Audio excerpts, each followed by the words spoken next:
freedom.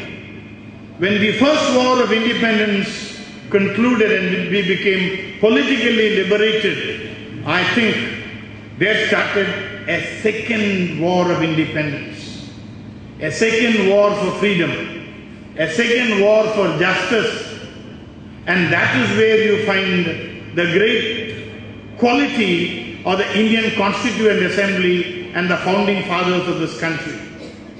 Please, if you can, go back in your mind to the 1950, the late 40s.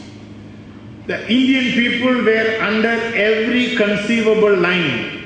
You draw the poverty line, Indian people were below that. You draw the literacy line, the Indian people were below that. You draw the knowledge line, the Indian people were below that. You draw the industrial development line, Indian people were below that. But in spite of all this, the founding fathers of this constitution felt that we will not trample the rights of many in the name of development and freedom. They decided that the democratic experiment can be attempted in India. They decided that rule of law can prevail in this country. It was a decision of momentous consequences. We had bright alternatives from yellow China above, which said that rights of some can be trampled upon so that rights of many could be given effect to. But the Indian founding fathers decided not that the ideal of democracy can be temporarily suspended for more immediate benefits. They did not believe in distribution of wealth, but they decided on distribution of rights equally. And that is where perhaps the glory of the Indian Constitution lies. The first war of independence has been won because we quit India, the British quit India.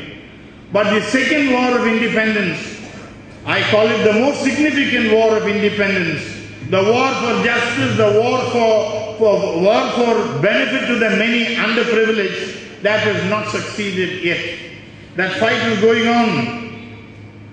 Now in 2012, when I look around, we find public life without morality in this country. We find the yen for corruption all around. Gone are the days when public activity, public work, political work was a measure of sacrifice. It becomes a career today. And I believe therefore that on an occasion like this, we must do some introspection. They wanted me to give a topic on which I can speak to you, and I thought the most glowing tribute that you can do to the founding fathers, Jawaharlal Nehru included, is to find out the nurturing of constitutional values. I told them that I'll speak to you on that subject of nurturing constitutional values. An area where I think we have failed